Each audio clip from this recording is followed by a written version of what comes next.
আগামী মাসে বিপিএল শেষে বিশ্বকাপ বাছাই পর্বের ম্যাচ নিয়ে ব্যস্ত হয়ে পড়বেন জাতীয় দলের ফুটবলাররা। তার আগে লিগের ম্যাচ পরখ করে ২৬ সদস্যের দল ঘোষণা করবে বাফুফে।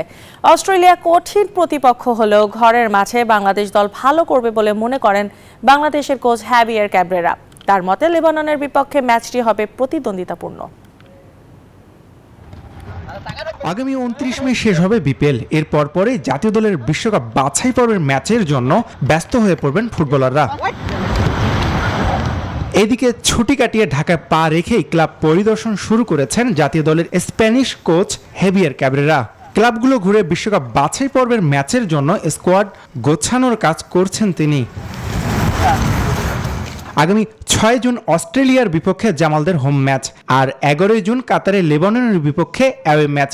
এই দুটি ম্যাচ সামনে রেখে ভিন্ন রকম পরিকল্পনা মাথায় রেখেছেন ক্যাব্রেরা।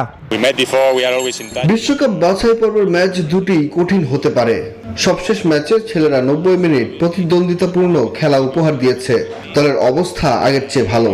অস্ট্রেলিয়ার বিপক্ষে ম্যাচটি একটু কঠিন হবে, তবে লেবাননের বিপক্ষে ম্যাচটি প্রতিদ্বন্দ্বিতাপূর্ণ হবে বলে আশা করছি। জুনের শুরুতেই ঢাকায় বিশ্বকাপের ক্যাম্প, এমন ইঙ্গিত দিলেন এই স্পেনিয়ার্ড। বিপিএল এর খেলা শেষ ২৯ মে। এরপর ২-১ দিন বিশ্রাম পাবে ফুটবলাররা।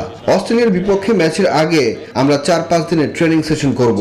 সেগুলো অন্যান্য ট্রেনিং সেশনের মতোই হবে, তবে সময় কম থাকায় আমাদের ট্রেনিং সংক্ষিপ্ত করতে হবে। মূল ম্যাচের আগে কোনো প্র্যাকটিস ম্যাচ থাকবে না। অস্ট্রেলিয়ার সাথে ম্যাচের পরের দিনই কাতার যাওয়ার পরিকল্পনা রয়েছে, যদিও সেটি নির্ভর করছে টিম ম্যানেজমেন্টের উপর।